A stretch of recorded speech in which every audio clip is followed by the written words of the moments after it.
Some people don't stay in toxic relationships because they are weak. They stay because something deeper is happening inside their mind. They know the relationship hurts them. They know they feel drained. They know they keep getting disappointed. But still, they stay. And psychology explains why. One of the biggest reasons people stay in toxic relationships is something called trauma bonding. A trauma bond forms when pain and affection come from the same person. One day, they hurt you. The next day, they act loving. One moment, they make you feel worthless. The next moment, they make you feel like you are the only person who matters. And this emotional confusion becomes addictive. The brain starts chasing the good moments because they feel like relief after emotional pain. Psychologists often connect this to intermittent reinforcement. This is the same psychological pattern that makes gambling addictive. You don't win every time. But because the reward comes unpredictably, your brain keeps waiting for the next good moment. In toxic relationships, the reward might be love, apology, affection, attention, or kindness. And because it doesn't happen consistently, the person becomes even more attached. They start thinking, maybe this time they'll change. Maybe the good version of them is the real one. Maybe if I love them better, things will finally become okay. But toxic relationships survive on hope more than reality, and that hope keeps people emotionally trapped. Another reason people stay is attachment fear. Attachment theory suggests that early emotional experiences shape how we connect in adult relationships. If someone grew up feeling abandoned, ignored, rejected, or emotionally unsafe, their nervous system may become terrified of losing connection. So even when a relationship is painful, leaving can feel more frightening than staying. Because staying feels familiar, leaving feels unknown, and the brain often chooses familiar pain over unfamiliar peace. This is why some people don't leave toxic relationships even when they know they should. Their mind understands the damage, but their nervous system fears the separation. And sometimes, the body reacts to leaving as if it is danger. Anxiety rises. The chest feels heavy. Sleep becomes difficult. They feel guilty. They miss the person intensely. Not because the relationship was healthy, but because their attachment system is activated. This is where emotional dependency begins. The person stops asking, "Is this relationship good for me?"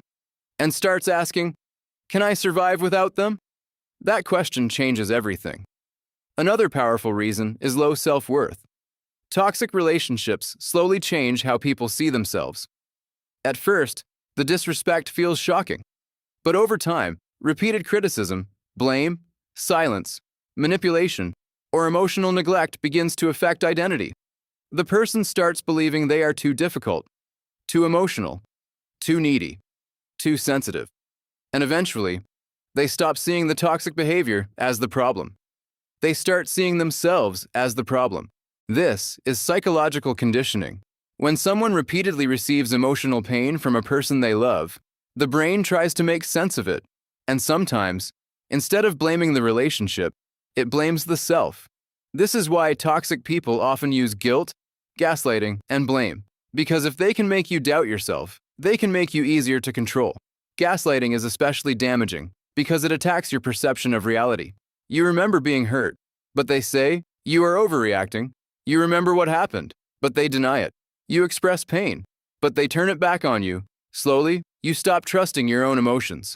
And when someone stops trusting themselves, leaving becomes much harder. They start needing the toxic person to define reality for them. Another reason people stay is the sunk cost fallacy. This is a cognitive bias where people continue investing in something simply because they have already invested so much.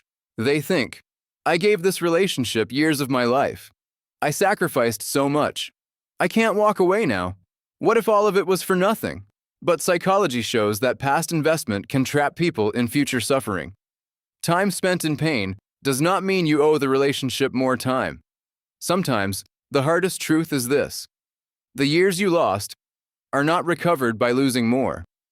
People also stay because toxic relationships often destroy emotional independence.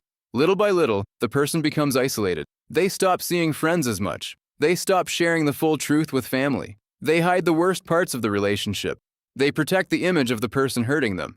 And slowly, their world becomes smaller. This isolation makes the toxic relationship feel bigger than it actually is. The person begins to feel like no one else will understand, no one else will love them, no one else will choose them. But that is often the effect of emotional control, not truth. Another hidden reason is the rescue fantasy. Some people stay because they believe they can heal the other person. They see the person's pain, their childhood wounds, their trauma, their brokenness, and they think, if I love them enough, maybe I can save them. But love cannot do the work that self-awareness refuses to do. You can support someone, but you cannot become their therapist, parent, emotional regulator, and punching bag at the same time. A relationship cannot survive when one person is always healing and the other person is always harming. And this is where many people lose themselves. They become loyal to someone's potential instead of their behavior. They stay attached to who the person could become, while being hurt by who the person currently is. The truth is, toxic relationships are not always painful every second. That's what makes them so confusing. There are good memories, good days, deep conversations, moments that feel real, and those moments make leaving complicated. But a relationship should not require you to survive the bad just to access small pieces of good. Healthy love does not make you constantly anxious.